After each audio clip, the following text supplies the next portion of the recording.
ಇನ್ನು ರಾಹುಲ್ ಗಾಂಧಿಯವರು ಈ ಮತಗಳ್ಳತನದ ವಿಚಾರದಲ್ಲಿ ಮತ್ತೆ ಧ್ವನಿ ಎತ್ತಿದ್ದಾರೆ. ಬೆಂಗಳೂರಿನ ವಿಚಾರದಲ್ಲಿ ಆಯಿತು, ಅದಾದ ನಂತರ ಈಗ ಧ್ವನಿಯನ್ನೆತ್ತಿರೋದು ಹರಿಯಾಣ ವಿಚಾರದಲ್ಲಿ.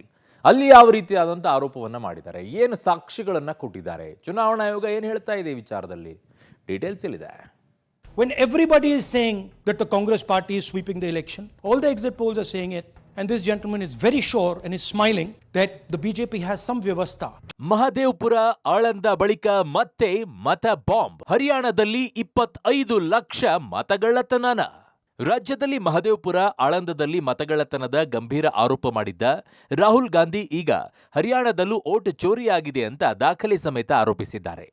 ಬಿಹಾರ ವಿಧಾನಸಭೆ ಚುನಾವಣೆಗೆ ಮೊದಲ ಹಂತದ ಮತದಾನಕ್ಕೂ ಒಂದು ದಿನ ಮುನ್ನ ಇವತ್ತು ದೆಹಲಿಯಲ್ಲಿ ಸುದ್ದಿಗೋಷ್ಠಿ ನಡೆಸಿದ ಅವರು 25 ಲಕ್ಷ ಮತಗಳ್ಳತನವಾಗಿದೆ ಅಂತ ಹೇಳಿದ್ದಾರೆ. When everybody is saying that the Congress party is sweeping the election, all the exit polls are saying it, and this gentleman is very sure and is smiling that the BJP has some vyavastha. ಹರಿಯಾಣದ ಒಟ್ಟು 2 ಕೋಟಿ ಮತದಾರರಲ್ಲಿ 25 ಲಕ್ಷ ಮತಗಳು ನಕಲಿಯಾಗಿವೆ. ಅಂದ್ರೆ ಪ್ರತಿ 8 ಮತದಾರರಲ್ಲಿ ಒಬ್ಬರು ನಕಲಿಯಾಗಿದ್ದಾರೆ. ಬಹುತೇಕ ಚುನಾವಣೋತ್ತರ ಸಮೀಕ್ಷೆಗಳು ರಾಜ್ಯದಲ್ಲಿ ಕಾಂಗ್ರೆಸ್ಗೆ ಗೆಲುವು ನಿಶ್ಚಿತ ಅಂತ ಭವಿಷ್ಯವನ್ನ ನುಡಿದಿದ್ದರೂ ಫಲಿತಾಂಶವು ಬಿಜೆಪಿಯ ಪರವಾಗಿ ಬಂದಿದ್ದನ್ನ ಅವರು ಉಲ್ಲೇಖಿಸಿ ಮತಗಳ್ಳತನದಿಂದ ಸರ್ಕಾರವನ್ನ ಕಳ್ಳತನ ಮಾಡಿದೆ ಅಂತ ರಾಗ ಹೇಳಿದ್ರು. Is she from Haryana? You sure? You're absolutely sure she's not from Haryana? Okay, but she votes 22 times in Haryana. And she votes in 10 different booths in Haryana. And she's got multiple names. Seema, Sweetie, Saraswati, Rashmi, Vimla. Now what's interesting about this and why I'm opening with this slide. Why I'm opening with this slide is because this happens in 10 booths. Mahadevapura Aland ಆದ ಬಳಿಕ ಹರಿಯಾಣದಲ್ಲೂ ಕೂಡ ಮತಗಳ್ಳತನ ಆಗಿದೆ ಅನ್ನುವಂಥ ನಿಟ್ಟಿನಲ್ಲಿ ರಾಹುಲ್ ಗಾಂಧಿ ಗಂಭೀರ ಆರೋಪವನ್ನು ಮಾಡಿದ್ದಾರೆ. ಇವತ್ತು ದೆಹಲಿಯಲ್ಲಿ ಸುದ್ದಿಗೋಷ್ಠಿ ನಡೆಸಿದಂಥ ಅವರು ಹರಿಯಾಣದಲ್ಲಿ ಹೇಗೆ ಮತಗಳ್ಳತನ ಆಗಿದೆ ಅನ್ನುವಂಥದ್ದನ್ನು ಸಾಕ್ಷ್ಯ ಮತ್ತು ದಾಖಲೆಗಳ ಸಮೇತ ಪ್ರಸ್ತುತಪಡಿಸುವಂಥ ಕೆಲಸವನ್ನು ಮಾಡಿದ್ದಾರೆ. ಕಳೆದ ವಿಧಾನಸಭಾ ಚುನಾವಣೆಯಲ್ಲಿ 2 ಕೋಟಿ ಅರ್ಹ ಮತದಾರರಿದ್ದರು. ಅದರಲ್ಲಿ 25 ಲಕ್ಷ ಏನು ಮತಗಳು ಆಗಿದೆ, ಕಳ್ಳ ಮತದಾರರಿದ್ದರು ಅನ್ನುವಂಥ ನಿಟ್ಟಿನಲ್ಲಿ ಅವರು ಗಂಭೀರ ಆರೋಪವನ್ನು ಮಾಡಿರುವಂಥದ್ದು. ಒಂದೇ ಮನೆಯಲ್ಲಿ 500, 100ಕ್ಕಿಂತ ಹೆಚ್ಚು ಜನರು ವಾಸ ಮಾಡುವಂಥದ್ದು, ಅಥವಾ ಒಂದೇ ಫೋಟೋ 30ರಿಂದ 40 ಬಾರಿ 1 ಅಥವಾ 2 ಬೂತ್ನಲ್ಲಿ ಕಾಣಿಸ್ಕೊಂಡಿರುವಂಥದ್ದು, ಬೇರೆ ಬೇರೆ ಹೆಸರಿನಲ್ಲಿ ಕಾಣಿಸ್ಕೊಂಡಿದೆ. ಅದರಲ್ಲೂ ಕೂಡ ಬ್ರೆಜಿಲ್ ಮೂಲದ ಮಾಡೆಲ್ನ ಫೋಟೋ ಬಳಕೆಯನ್ನು ಮಾಡಿಕೊಂಡು ಬೇರೆ ಬೇರೆ ಹೆಸರುಗಳಲ್ಲಿ ವೋಟರ್ ಐಡಿಗಳನ್ನು ಕ್ರಿಯೇಟ್ ಮಾಡುವಂಥ ಕೆಲಸವನ್ನು ಮಾಡಿದೆ ಅನ್ನುವಂಥ ನಿಟ್ಟಿನಲ್ಲಿ ಅವರು ಆರೋಪವನ್ನು ಮಾಡಿರುವಂಥದ್ದು. ಈ ನಿಟ್ಟಿನಲ್ಲಿ ಅಂದರೆ ಬಿಹಾರ ವಿಧಾನಸಭೆ ಚುನಾವಣೆಯ ಮತದಾನ ಒಂದು ದಿನ ಬಾಕಿ ಇರುವಂಥ ಹೊತ್ತಲ್ಲೇ ಈ ಒಂದು ಹೈಡ್ರೋಜನ್ ಬಾಂಬನ್ನು ರಾಹುಲ್ ಗಾಂಧಿ ಸ್ಫೋಟಿಸಿದ್ದು, ಇದು ಬಿಹಾರ ಚುನಾವಣೆಯ ಮೇಲೆ ಹೇಗೆ ಪರಿಣಾಮ ಬೀರುತ್ತೆ ಅನ್ನುವಂಥದ್ದನ್ನು ಕಾದು ನೋಡಬೇಕು.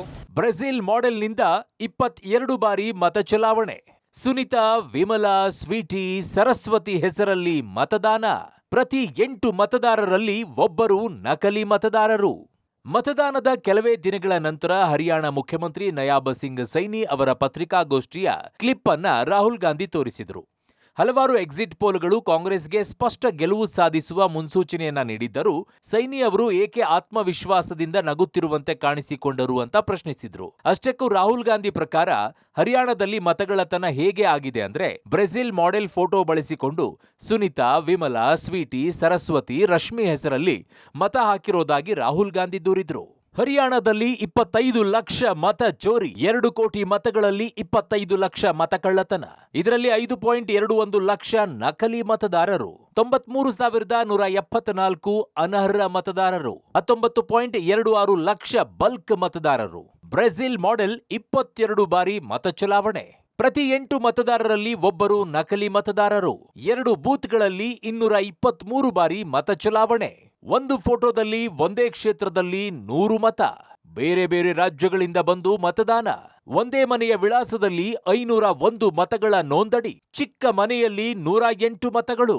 ಪಟ್ಟಿಯಲ್ಲಿ ಕಾಂಗ್ರೆಸ್ಸಿನ 3.5 ಲಕ್ಷ ಮತಗಳು ಡಿಲೀಟ್ ಆಗಿದೆ ಅಂತ ರಾಹುಲ್ ಗಾಂಧಿ ಆರೋಪಿಸಿದ್ದಾರೆ. She's a Brazilian model. That's a stock photograph, and she is one of 25 lakh such records in Haryana. This is proof of a centralized operation. I'm going to show you. If you just scan that, which I'll do just now. If you scan that, this opens. That's her official page. Okay? Now, she's one of 25 lakh such people. One question, what is a Brazilian woman doing on the electoral list of Haryana? Now, you're looking surprised. Like, what is this? There's a logic. There's a reason. ಇನ್ನು ರಾಹುಲ್ ಗಾಂಧಿ ಆರೋಪವನ್ನ ಕಾಂಗ್ರೆಸ್ ಸಮರ್ಥಿಸಿಕೊಂಡಿದೆ. ಆದರೆ BJP ನಾಯಕರು ರಾಹುಲ್ ಗಾಂಧಿ ಹೇಳಿಕೆಗೆ ಆಕ್ಷೇಪವನ್ನ ವ್ಯಕ್ತಪಡಿಸಿದ್ದಾರೆ. ರಾಹುಲ್ ಗಾಂಧಿ ಹೇಳಿಕೆಯನ್ನ ಕಾಂಗ್ರೆಸ್ಸಿಗರೇ ನಂಬಲ್ಲ ಅಂತ BJP ನಾಯಕರು ಕಾಲೆಳೆದಿದ್ದಾರೆ.